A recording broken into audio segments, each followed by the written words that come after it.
Welcome back.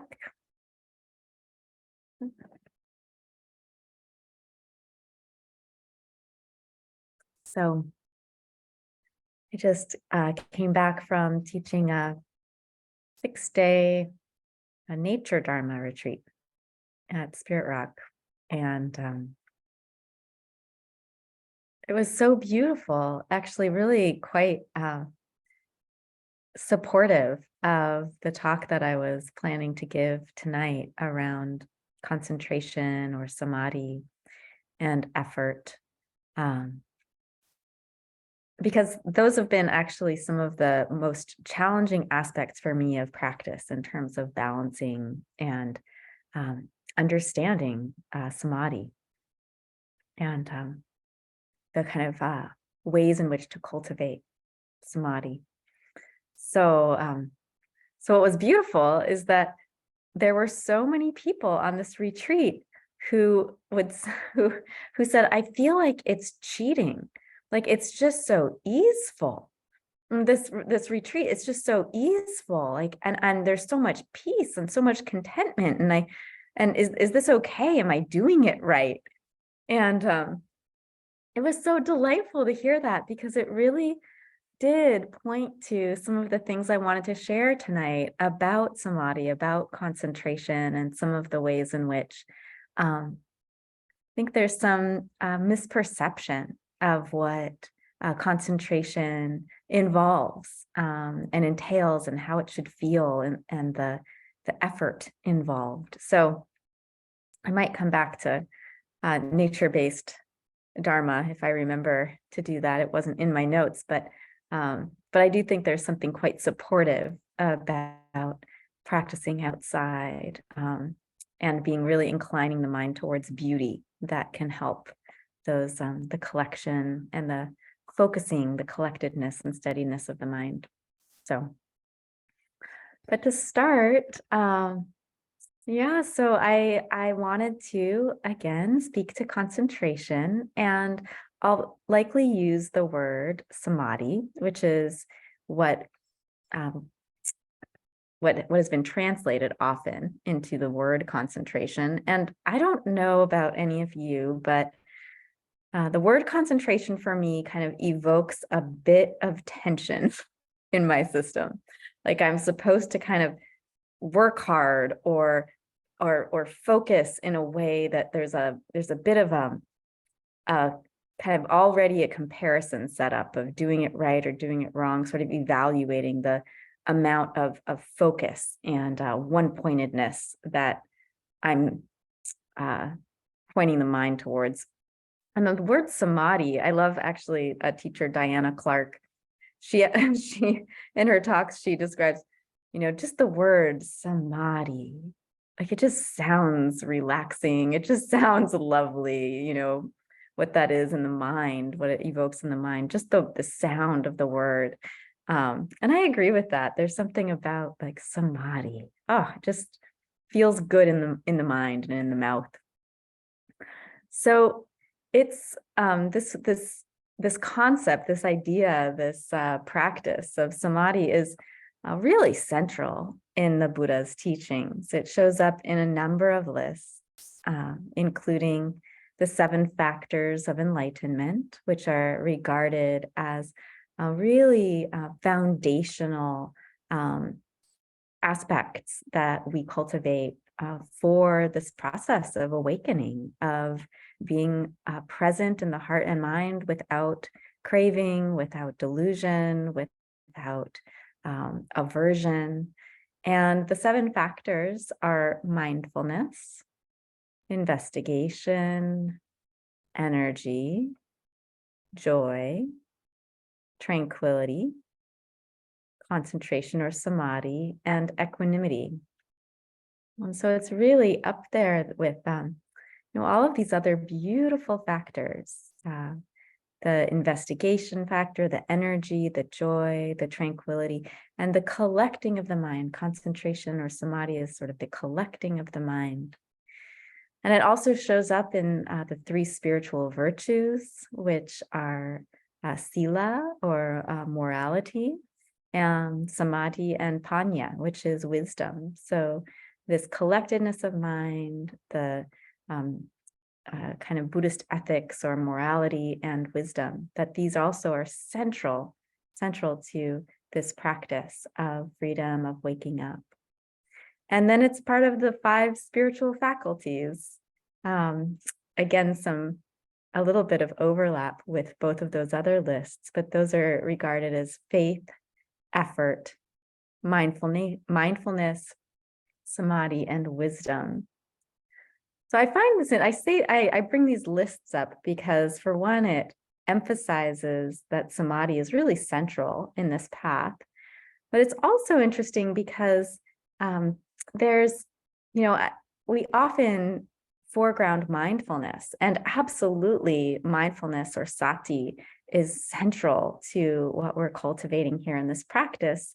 And out of those 3 lists, mindfulness shows up in 2 of them. Samadhi shows up in all 3 of them.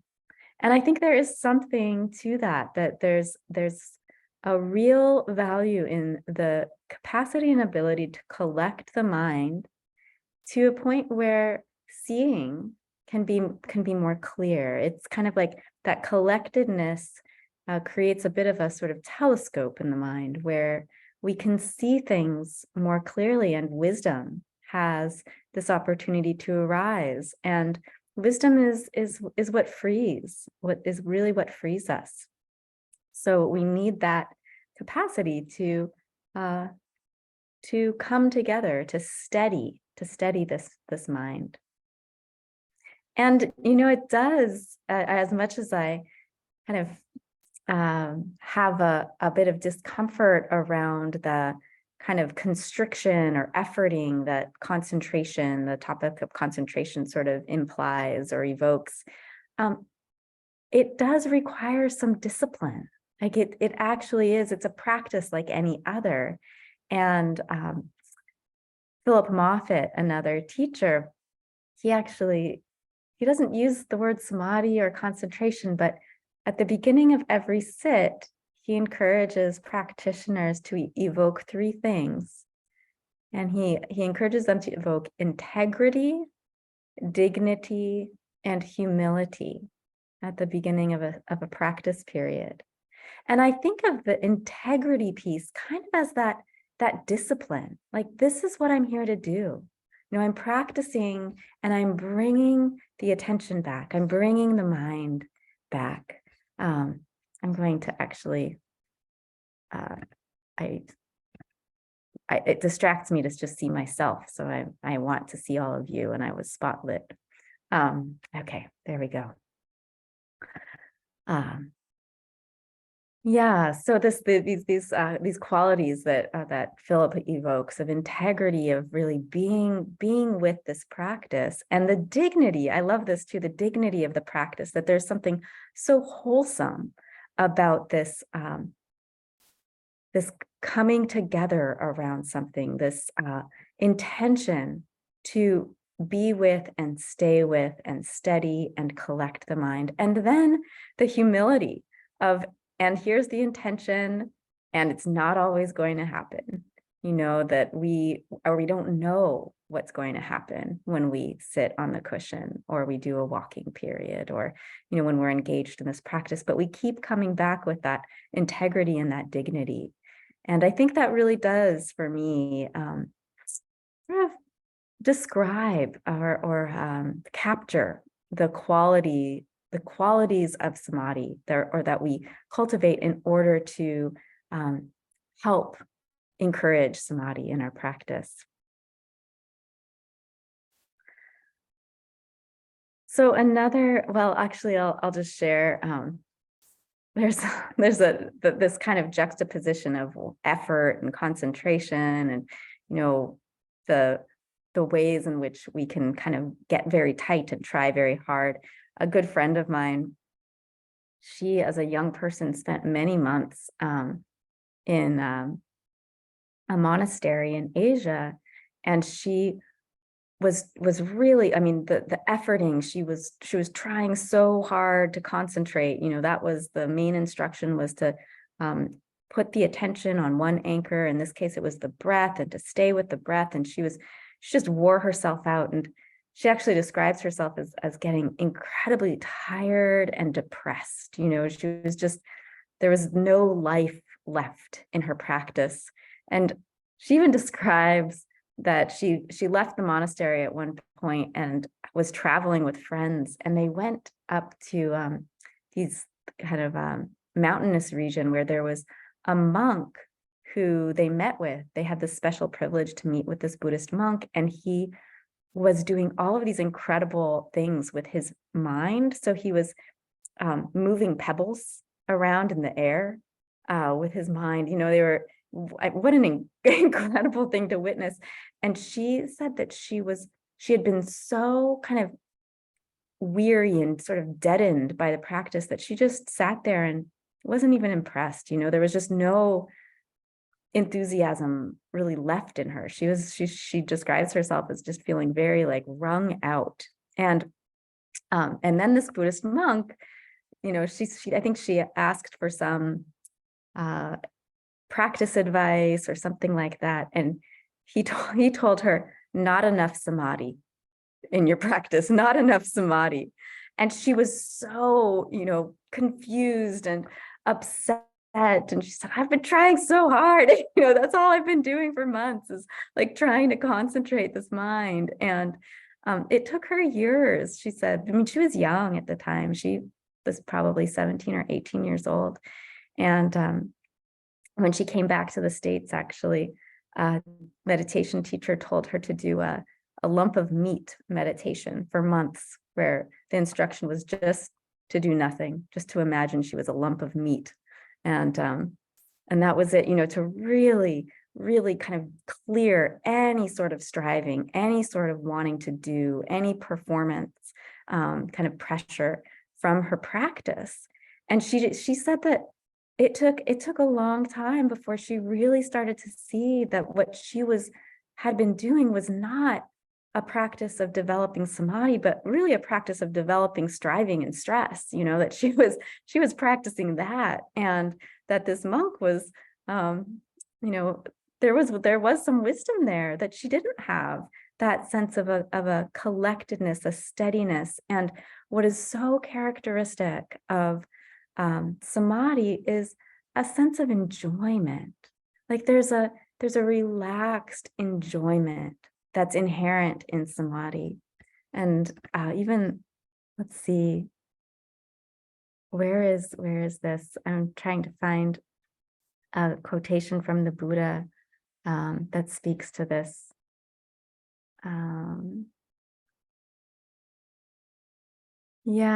That he actually spoke, for one who is at ease with the body, there is no need to wish, may I be relaxed and enjoy myself.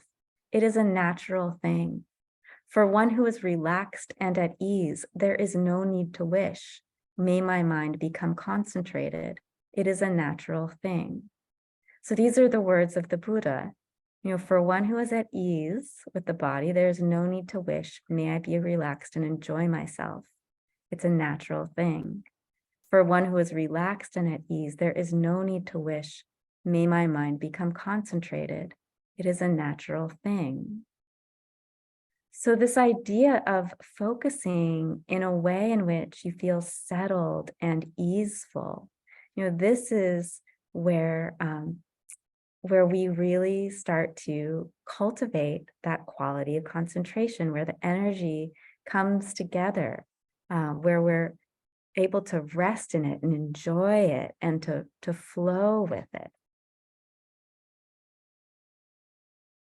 And I bring up the nature-based practice too, because there's what we point to typically, or at least I do, and the teachers I teach with in nature dharma practice, is opening the mind and heart to just the beauty in the world. What it is to really steep in the bird song and a sense of deep connection with the rest of life, and to notice the glinting of the light on the leaves of the trees, and and to bring the mind to those things that are so uplifting to the heart, to the mind, that kind of innately helps the mind come together. And in some ways, it just feels so intuitive because, of course, the mind is going to, if it's being, drawn to things that are nourishing, then there is more of a capacity to, or a tendency to want to stay there. The mind will stay with something that it enjoys. And so then that samadhi is a natural byproduct of that. But that's also where, what is that quality of relaxation and ease that we can then bring into our practice, no matter what the anchor is. And, I mentioned the nature dharma practice because I was actually surprised by, again, just like how many yogis came and said, it's never been so easy. It's never been so easy to feel so steady in the mind, to be so collected, to have that sense of well-being, which is very characteristic of a mind that's unified, is this sense of well-being and easefulness. But that is how we can be with whatever object it is, bringing in those qualities of relaxation and ease. And, Gil Fronsdal, my teacher, he's been on a big beauty kick lately. He gets these themes that he starts working with and brings them into a lot of his teachings. And so what he's been expounding upon so much in the Dharma right now is the place for beauty. And he actually, he says that Buddhist meditation isn't usually associated with beauty, but more often with, clarity and calmness. But that the Buddha described a person who is proficient in samadhi as someone who is skilled in the beauty of samadhi. And so what it is to discover and attune oneself to this beauty, this he describes it as a spiritual beauty, and that this is invaluable, that this is what uplifts the heart, that guides us towards being free of maliciousness or possessiveness or a sense of conceit. So, the beautiful, how someone is skilled in the beauty of samadhi. And I don't know if any of you have had the experience of staying with the breath, and if it's done in that easeful and relaxed, receptive way, that the breath itself can become so beautiful, or anything that we bring that attention to, can be so beautiful. And then it's one of those just gifts that keeps giving, because as the attention falls in love with its object, finds the beauty in the object, then it doesn't want to go anywhere else. And then the settledness and the ease just can deepen, and it can be a very beautiful experience of well-being, where we don't need to be or do anything else. I mean, that alone is incredible, to really have a felt experience of no need to do anything, no need to be anywhere, no need to be anything, but here, right now is enough. And that just goes so counter to all of the messaging we get from, consumer culture and what it is to, succeed in the world. It's a lot of getting and doing and performing, but when we're able to be with the beauty of connecting in an easeful way with the moment, that gift of not wanting and not needing.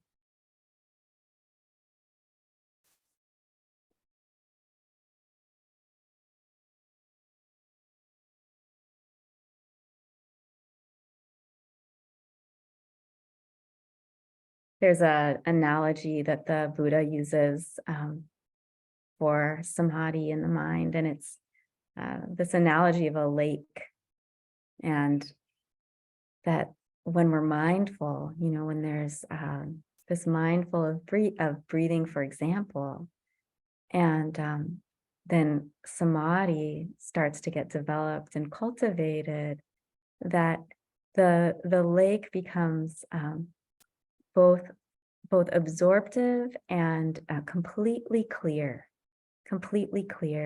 So it's like we're feeling we're unified with it, and there's a clarity there. And I mentioned that with respect to this telescope too, that as the mind settles and unifies, one of the byproducts is that we can see more clearly what's happening.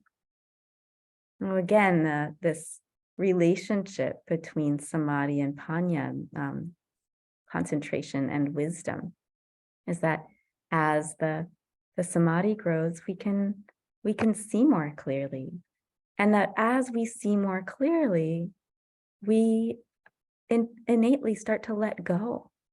There's this well-being and this steadiness, and we start to see what serves and what doesn't, what leads to suffering and what doesn't. And the steadiness of the mind is what really helps us to see more deeply.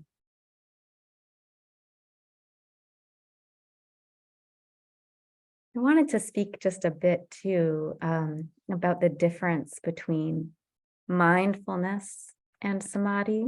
And I mentioned the two of them are in the same list. Well, they're of the 7 factors of enlightenment, and they're in the 5 spiritual faculties. And and mindfulness, we might know or be familiar with, that it's really this kind attention, this friendly attention, this kind regard for each thing in every moment that's coming. It doesn't matter what it is, but it's opening to that, it's seeing that. And it's that alone, that being here for the present moment, builds concentration, just innately builds that sense of collectedness in the mind. But concentration practice, or samadhi practice, is because we're focusing on one thing, we're bringing the attention to one thing. You can maybe consider that if mindfulness is a kind regard for everything, that concentration is kind of kind disregard for that which is not our concentration object. Diana Clark brings that kind of uses words similar to that, and I love it. This way in which the friendliness is still there, but it's a kind disregard. It's, you know what, that's not where the attention is right now. This is where the attention is. This is where I am placing the attention. So there's still kindness all wrapped up into it. There's gentleness all wrapped up into it. And yet it's not, the object of the attention isn't everything, as mindfulness often is. This sense of being with everything that arises.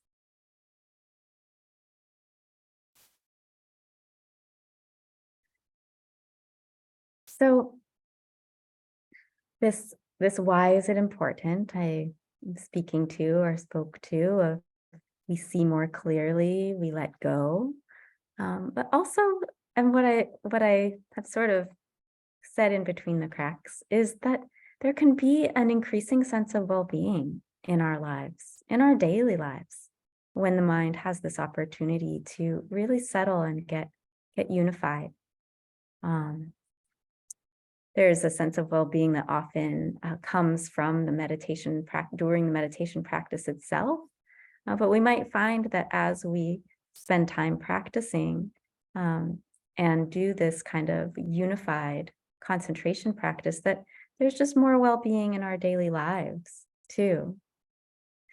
And there's also something that we can be aware of, that, we can know when samadhi is growing or diminishing, that there's a spectrum of concentration that we can experience. And there's no kind of right or wrong there. In fact, at times when the mind feels completely disorganized and we're attempting to kind of keep the attention on the breath and in a relaxed, hopefully a relaxed and patient way, that's strengthening the muscle, whether or not that sit itself has a sense of deepening samadhi, that the practice, that what we do when we practice concentration is that we're building muscles, and we're practicing like we would,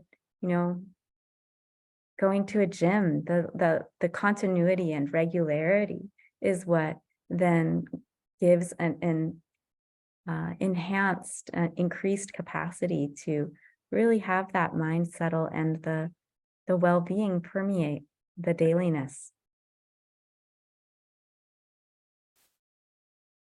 Andrea Fella describes meditation practice and the kind of settling of the mind like a snow globe. Like you kind of shake the snow globe up and then you just watch it.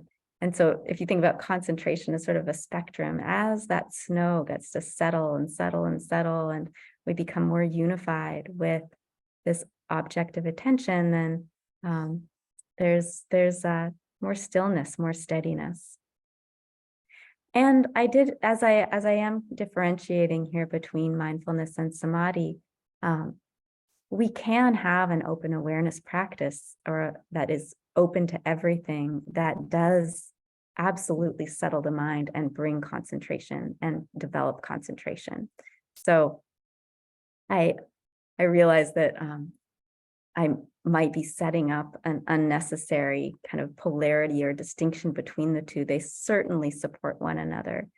And there are practices such as anapanasati, where we bring that attention back again to the breath, that really again helps the settling, helps the mind know that this area is where the mind is collected, right here, right now.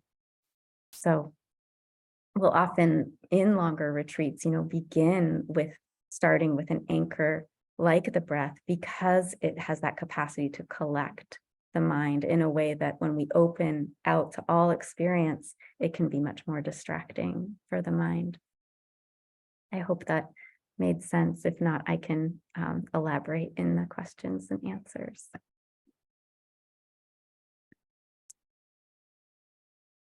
So I think I've spoken a bit to the why of samadhi, the what of samadhi and the why of samadhi, and then the how of samadhi.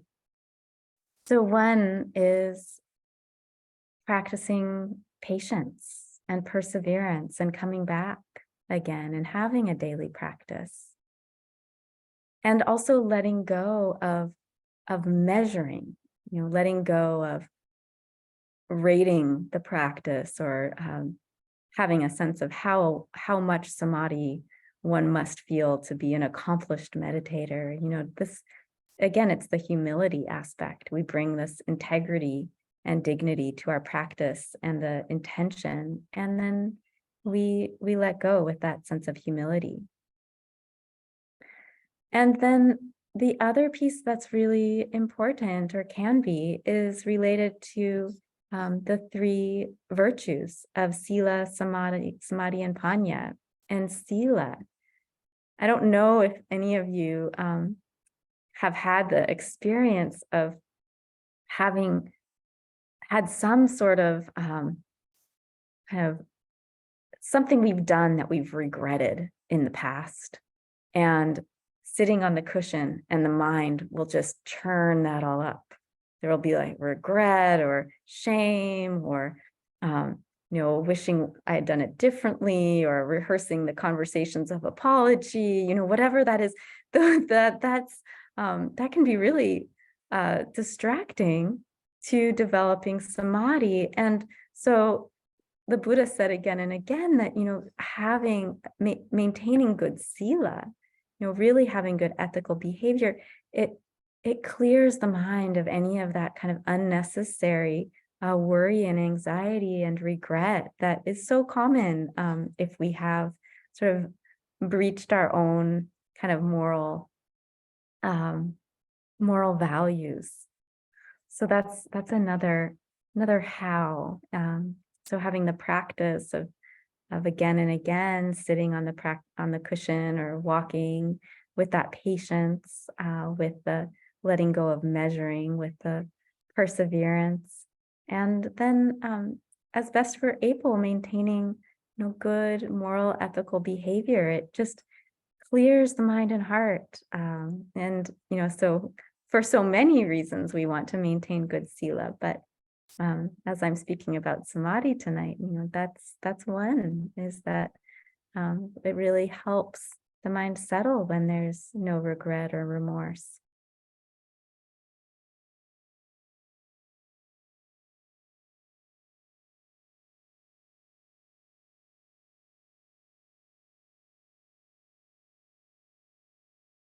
I'm thinking if I want to tell this story or not.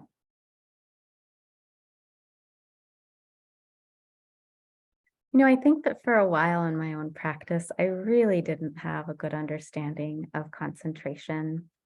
And I think it's probably fairly common for a lot of practitioners to approach meditation in the same way that we're kind of taught to approach many projects in the world, kind of tackle it and succeed and get good at it. And there's sort of a kind of implicit competition in that too, get better than I was yesterday, or improve over time, or whatever kind of element of striving comes up in the mind and the heart. And I remember one of my first long retreats, and I would have dreams where I would be chastising myself in the dream for losing mindfulness.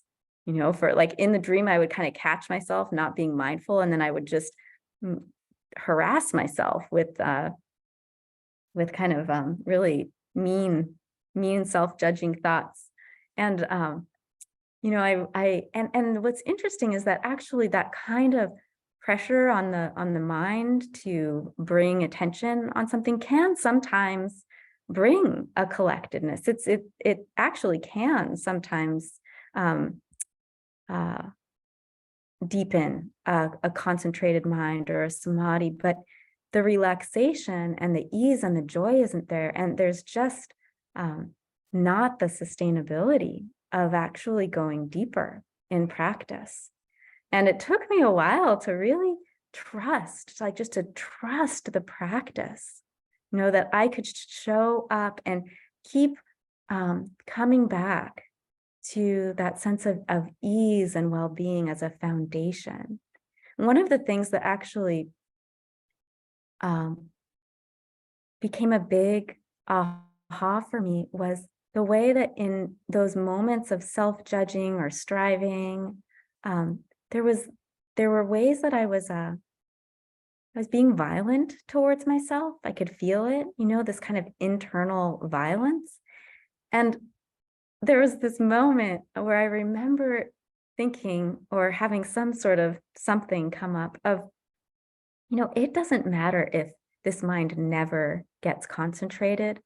I don't want to abandon myself, like I don't want to sacrifice any bit of myself. I want this to come from a place of loving this whole being, just as she is. Like, it's not worth it to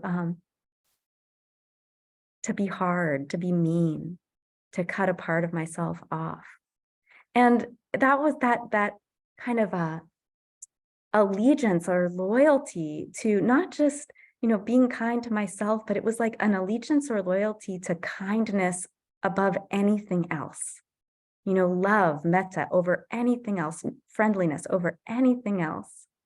And that was in some ways when I first started to experience the real joy of a settled mind, where there's no expectation around it, no wanting, no needing, but just the gift of now this, the humility, the integrity, the dignity, and keeping myself whole in it, keeping myself cared for, having that care at the center of it all.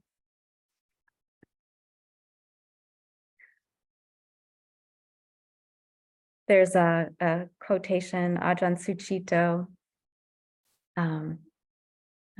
Thai forest monastic teacher. He says that receiving joy is another way to say enjoyment, and samadhi is the art of refined enjoyment. That samadhi is the art of refined enjoyment. And in some ways, I realize as I'm saying this that that kind of friendliness, that attitude of friendliness and metta and wholeheartedness, that then there's this, of course I want to receive and give this gift of enjoyment. You know, there's no undeserving part. There's no unworthy part. There's nothing, you know, there's nothing that needs to be on hold. You know, the enjoyment doesn't have to wait until I've done it right or I've become the perfect meditator, but instead to be able to just get skilled in the art of refined enjoyment. He continues, it is the careful collecting of oneself into the joy of the present moment. Joyfulness means there's no fear, no tension, no ought to. There isn't anything we have to do about it. It's just this.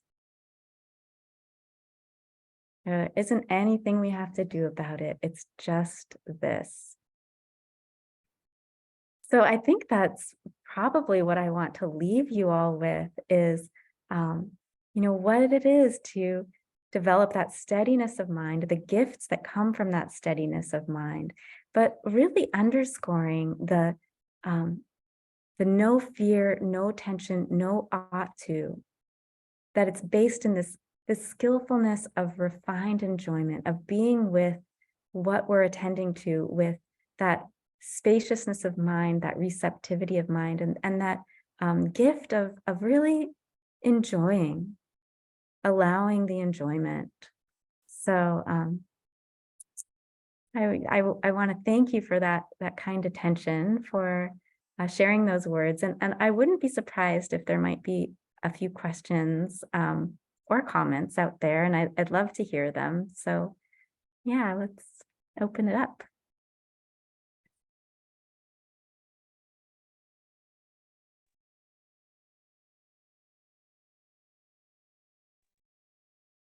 I have something.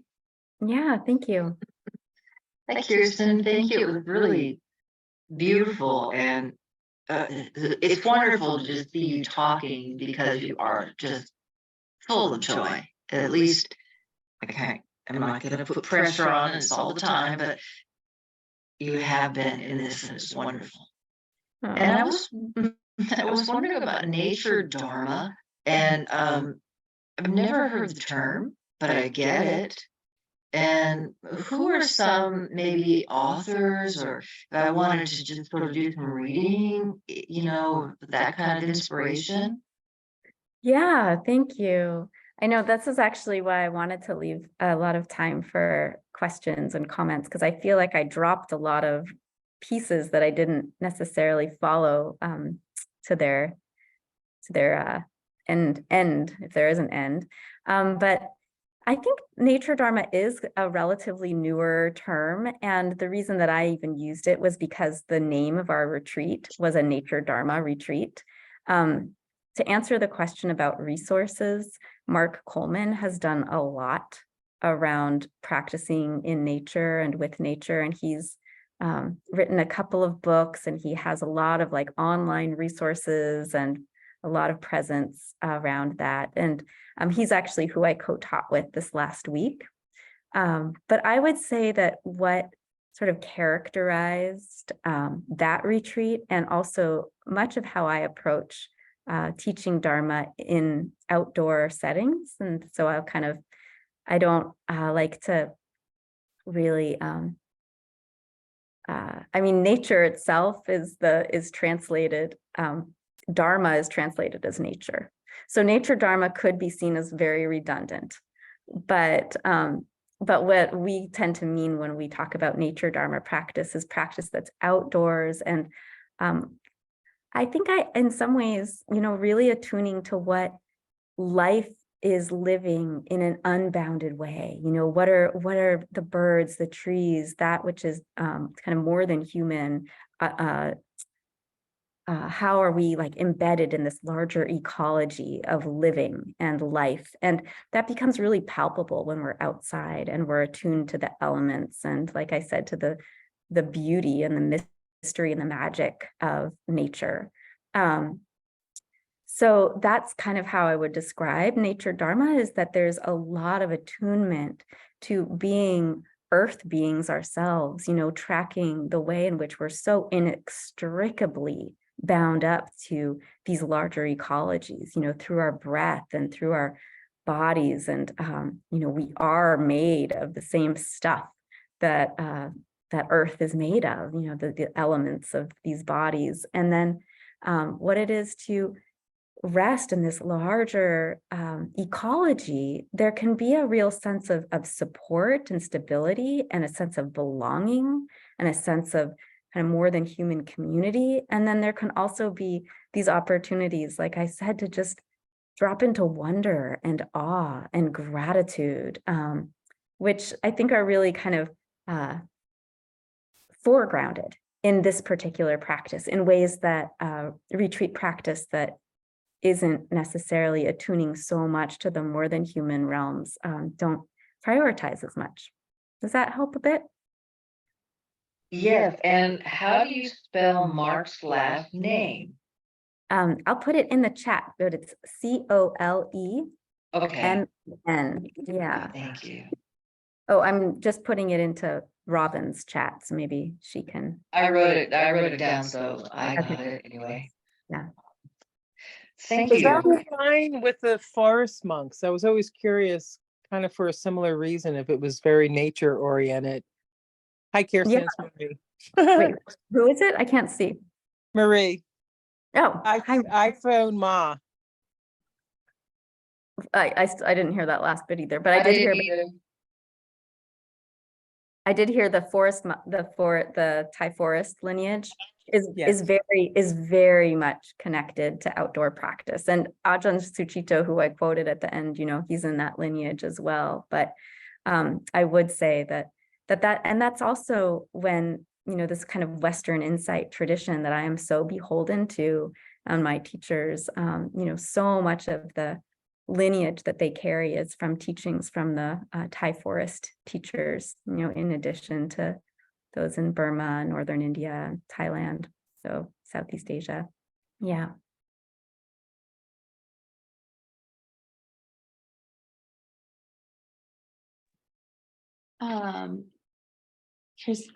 Kirsten, I have a question. So when you were talking about, bringing this joy to the meditation practice and talking about samadhi, you're radiating joy and I'm like, oh yeah, I know this, but yes, the practice should be joyful. But I was remembering a day long that we had with John Travis a couple months ago, and actually just being in the practice with the Sangha and sitting down for meditation, and how it feels so good. And even the walking meditation, like there is a sense of joy when you slow down and you just concentrate on these simple movements. Mm-hmm. However, if I'm not in this container, I almost feel really frustrated slowing down. Like it's almost like, these being in the Sangha or, at a day long or a retreat, it's like, oh, I need someone else to give me permission to stop and slow down and be present. And I was just wondering if you have any comments on that, and any suggestions on how to make taking it outside of the container and practicing on our own, how we could bring that joy into it without getting this outside permission, if that makes any sense. I think so. Yeah. So your experience is that the joy, the gladness, it's there when you're on a retreat or a day long or sitting with others, but then putting it into your daily practice, does it feel more like a chore or like a have to? And so the joy is sort of not in. Yeah, it's almost like my brain just doesn't want to slow down. It's like, oh, I have so many other things to do. Right. know? Right. Yeah. So that, I mean, the compulsion of the mind to be, working towards the next thing, that's so common. But I think that what you're doing is you're applying your mindfulness to that right there. And if you can really pay attention to how it feels in the mind and the heart and the body when there's that, to-do list, the anxiety around the to-do list, the tightness that happens, the shortness of breath, right? All of those things. It's like, then that's where I trust the practice, that the mindfulness, noticing that over and over again, at some point, wisdom steps in and it's like, maybe we just let that go for a little while, or maybe that's the opportunity where the discipline, that integrity comes in and you're like, no, the mind is telling me that there's so many things to do, but I'm actually going to sit for 5 minutes, just because that's true too, is the joy is not always that accessible, but discipline, that integrity, that coming back, we can give ourselves to that, but give ourselves to that in a generous way. Like, I'm doing this for myself, this is an act of love for myself. And that can also sweeten the mind, but it's certainly, there's not always joy accessible in practice. It's wonderful when it is, but that's it's not a sign of a practice gone wrong if the joy quality or the happiness isn't there at all. I mean, we can be with anything. It's our relationship to what's there that's important. Yeah. Yeah, thank you. And I think that noticing, like, oh, I'm noticing that I'm feeling this way is really helpful, because sometimes just like, oh, I noticed it brings joy, because it's like, oh, there's something. Yes. Yeah. That's So- great. That's great. Yeah. I know it's time for announcements. I'll just say one other quick thing is that I have a good older Dharma friend who, she says that every time the mind gets distracted and she notices the mind distracted, she just says the word to herself, happy, to train the mind that when it meets the present moment, rather than, here I am thinking again or distracted again, that kind of twinge of aversion, she replaces it with happy, like, here I am, happy. So anyway, invite you to try that if it helps. Okay, I hope I'm leaving enough time, Jen. Is that okay? Thank you so much, everyone. Kirsten, can you go ahead and offer a short metta? Would you mind? And then we'll pick up announcements. Great. I forgot the order. Yes, No absolutely. problem. Yeah.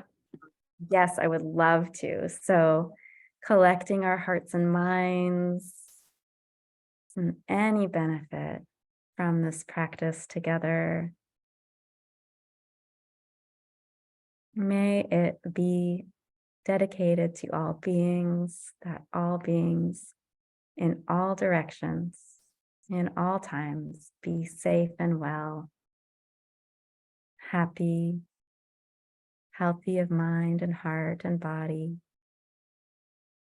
peaceful, and really know the taste of freedom. Thank you. Thank you so much. It's wonderful to have you back, Kirsten.